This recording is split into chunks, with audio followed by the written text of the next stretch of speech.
आपण मैंने जदि माछ तरकारी बार बार खाई बोर हो गले ताहले आसतु आज आपण मान सहित गोटे माछर बढ़िया रेसिपी शेयर करी। तो नमस्कार, जय जगन्नाथ। मु मिताली स्वागत करुच्ची आज गोटे सुंदर वीडियो को। आज वीडियोटी बहुत स्पेशल अच्छी।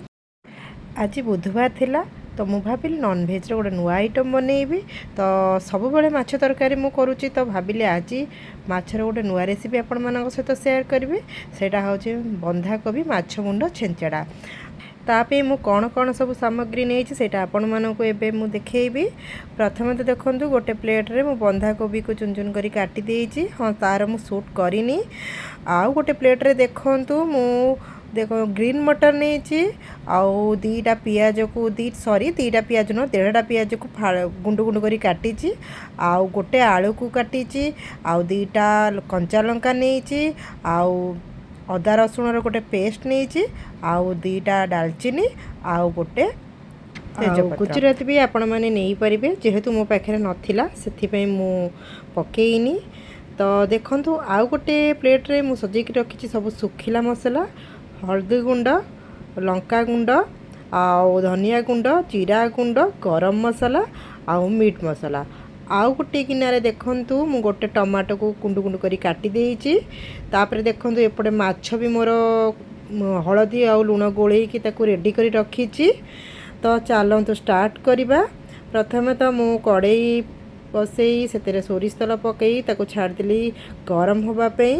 तापरे मु काटिकी रखिथिबा बंधाकोबी को आउ ता ऊपर काटिकी रखिथिबा आलू को मु पकेइबी। पकई सारा पर मु ताकू तो आलू को आ बंधाकोबी के भलसे गोलई देबी। गोलई सारा पर ताकू मु ढांकणा घोड़ई देकी 2 मिनिट ताकू छाड़ी देबी। तापरे 2 मिनिट पर ढांकणा को खोलिकी चेक करी। चेक कर सारा पर मु हल्का लुण पकेबी। तापरे हल्का लुण पकेकी से बंधाकोबी के आलू को टिके आउ थरे घांटीबी। एपट सेपट कर गोलई सारा पर पुणी ताकू ढांकणा घोड़ई देबी 1 मिनिट पई। तापरे मु पुणी ढांकणा खोलिकी रखिथिबा ग्रीन मटर को पकेबी।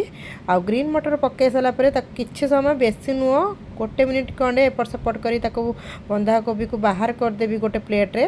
तापर देखंतु माछ मोर एपट रेडी अछि ताकू भाजीबा पे मु सेई कड़ाई रे मु माछ को पकेई भाजीबी। तो प्रथमे मुंड पकेइली, मुंड को भाजीले तापर बाकी सब पीस गुरा को भाजी सारा पर मु सेई कड़ाई रे तरकारी पे स्टार्ट करी। तो प्रथमे से कड़ाई आउ टिके तेल पकई टिके गरम ହେଲା ପରେ तेजपत्र आउ दालचीनी पकेबी। तो तापरे काटिक रखिथिबा पियाज को मु पकेकी किछि समय ताको एपट सेपट करी जेपंजे गोल्डन ब्राउन कलर न होईची। तो जेतबेले देखिबे गोल्डन ब्राउन कलर हो जाइथिबो तापरे आपण रेड चिली पाउडर आपण पकई पारिबे। आउ जदि आपण पाखे रेड चिली पाउडर नाही तो कंचा लंका भी पकई पारिबे। तो मो पाखे रेड चिली पाउडर थिला तो मु पकई किछ समय गोलेली। तापरे मु रखिथिबा अदा रसुण पेस्ट ताको पकईकी एपट सेपट करी किछ समय कसिबी। बेसी समय कसिबिनी, 1 मिनिट 1.5 मिनिट खंडे कसिबी। कसी सारा पर 2टा कंचा लंका पकेबी। कंचा लंका पकई सारा पर मु किछि मसला को कसिली। तापरे मु गरम मसला पकेइली। गरम मसला पकई सारा पर मु ताको सेमती किछि समय 1 मिनिट जाए कसिली। तापरे मु काटिकी रखिथिबा टमाटो को पकेइबी।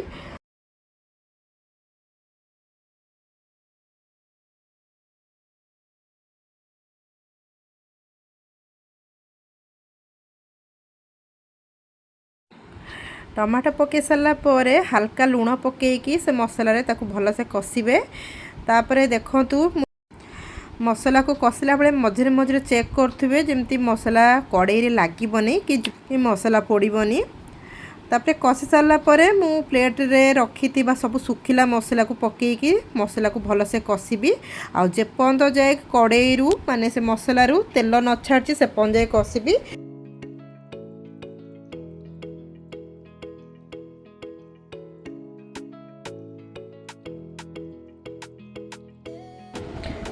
फाइनाली मोर मसलारू तेल छाड़ी गलानी। तो एबे भाजिक रखिथिबा माछ को मु एबे पकेइबी। ପକେଇକି ତାକୁ ଭଲସେ କଷିବି। ବେଶୀ ସମୟ କଷିବିନି, କିଛି ସେକେଣ୍ଡ ପାଇଁ କଷିବି। ଆଉ ହଁ ଏମିତି ମାଛକୁ ଟିକେ ଭାଙ୍ଗିଦେବେ, ତରକାରୀଟା ବହୁତ ଭଲ ଲାଗିବ। ତାପରେ ଭାଙ୍ଗି ସାରିକି ମସଲାକୁ ଭଲସେ କଷିବେ, ମାଛକୁ ଭଲସେ ମିଶାଇବେ। ମିଶାଇ ସାରିଲା ପରେ ଭାଜିକି ରଖିଥିବା ବନ୍ଧାକୋବିକୁ ଏବେ ପକାଇବେ।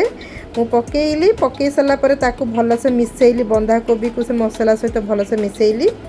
ତାପରେ ଏମିତି କିଛି ସମୟ କଷିକି ତା ଦେହରେ ହାଲକା ପାଣି ଦେଇକି ଧନିଆ ପତ୍ର ପକାଇକି ତାକୁ ଢାଙ୍କୁଣାରେ 5 ମିନିଟ୍ ପାଇଁ ମୁଁ ଛାଡ଼ିଦେଲି। ଆଉ ହଁ ମନେ ରଖିବେ, ପାଣି ବେଶୀ ଦେବେନି, ଅଳ୍ପ ପାଣି ଦେବେ। ମୁଁ ଦେଇଥିଲି ହାଫ୍ ଗ୍ଲାସ୍, କାହିଁକିନା ମୋର ଝୋଳ କରିବାର ନଥିଲା, ହାଲକା ଗ୍ରେଭି ବନେଇବାର ଥିଲା, ସେଥିପାଇଁ ମୁଁ ଅଳ୍ପ ପାଣି ଦେଲି। ତ ଫାଇନାଲି ମୋ ତରକାରୀ ଦେଖନ୍ତୁ ରେଡ଼ି ହେଇଯାଇଛି।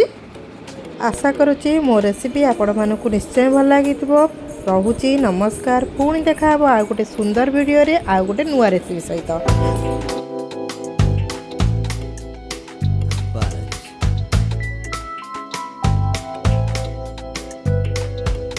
Veo en tus ojos mi vida pasar y se extraña si lo cierro. Y si mañana nos toca no estar, miro al cielo.